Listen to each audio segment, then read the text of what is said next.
tuned into the NFL on EA Sports. As we head towards kickoff, two quarterbacks will be on the field today trying to push their team to victory. It's Rodgers' Packers going up against Ryan's Falcons. So with that, we'll send you out to the Georgia Dome in Atlanta, home of the Dirty Birds, where we bring in the two men who will call the action. And that's Brandon Godden and Charles Davis. Gentlemen. Larry, in what is scheduled to be its final season as an NFL stadium, there's a look at the Georgia Dome here in Atlanta. Today, we've got a good NFC matchup on tap between the Green Bay Packers and the Atlanta Falcons.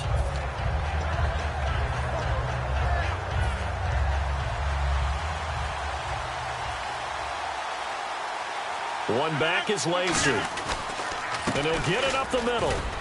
And he'll get across the 20, but only to about the 22-yard line. A gain of 3, second down. And a wide receiver to watch in this offense, certainly Jordy Nelson. And most defenses watch him run past them. Jordy Nelson can run every route in the route tree and take it to the house. Rodgers going to throw. Oh, a scrap for the football, and he's going to come down with it. It's a 7-yard gain there, and it's good enough to move the chains. And Richard Rodgers makes the grab, and let's face it, it's going to follow him the rest of his career. The Hail Mary he caught to beat the Lions in 2015 in Detroit, pretty memorable play. Those Lions fans, they just don't like you right now if they heard that. I didn't mean to bring it up to, pull the Band-Aid off the wound there. I was just trying to praise Richard Rodgers.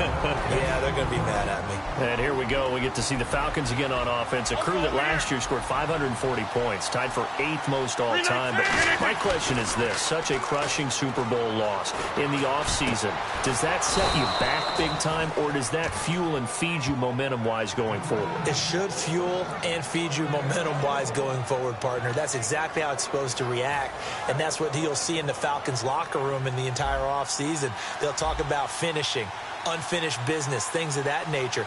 But we have seen where teams have not recovered from it. Remember the Rams?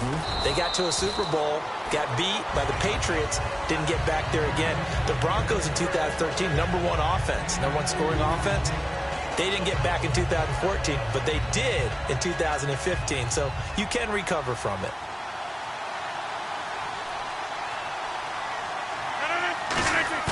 They go play action for Lacey. Now Rodgers. They find Randall Cobb with a completion. A couple of years ago, Cobb signed that 4-year, $40 million deal. Since then, the numbers have been down a little bit, although last year only played 13 games. Yeah, and I wouldn't be as concerned with the numbers dropping if I were a Packers fan, because remember, Davante Adams has developed as a player, and his numbers have gone up. You got Jordy Nelson back to full health in 2016. He's going to catch a lot of passes, almost caught 100 in that season. Jared Cook at tight end. That's a new weapon Green Bay didn't have for a while. And don't forget, Randall Cobb spent some time as a running back when all the injuries hit the backfield. So his versatility is still a major plus for Green Bay. Adrian Claiborne, the one who makes the stop. And after the play on the ground, that brings up second down here.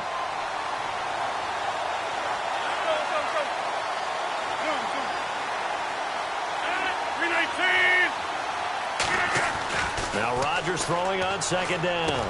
Over the middle, that's caught by Adams. And he'll go down here right around the 23-yard line. It'll be a gain of 6, and that's going to lead to a third down. When you see zone defense and you know you've got a drag route on as your primary call, you've got to be really careful as a passer about how far you let your guy go, because he might wander into some tough coverage.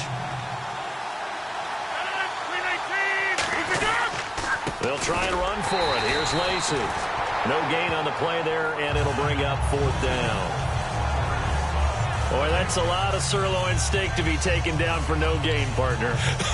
Are you trying to suggest that he is a huge man? He is not just a big man, a huge man. Big boy. Well, how about the credit then for the defense to be able to chop that big tree and put him on the ground? I know back when you played, it took 4 of you to take a guy like that down, right? Well, that's for sure. And you know what else? I didn't want to challenge him at dinner either. So they come into enemy territory. Nice drive to start the game, but they probably wanted 6. They only got 3. I agree with you totally. That's the expectation. When you get the ball and you start moving it and you're rolling, you think you're going to end up in the end zone. But they should be happy with the 3. A good way to get things going here in this game.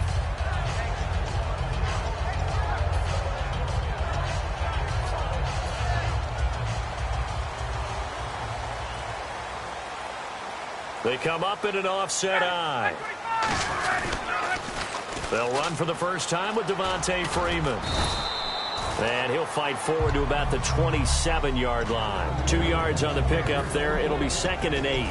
All right, let's look at the offense. Devontae Freeman, this is a guy that you wanted to talk about, so take it away. Brandon, have you seen a running back play with such joy as well as such fury? I love the way he runs the football and attacks defenses. On 2nd down, Ryan trying to lay one up deep. That's caught at the 25. Touchdown!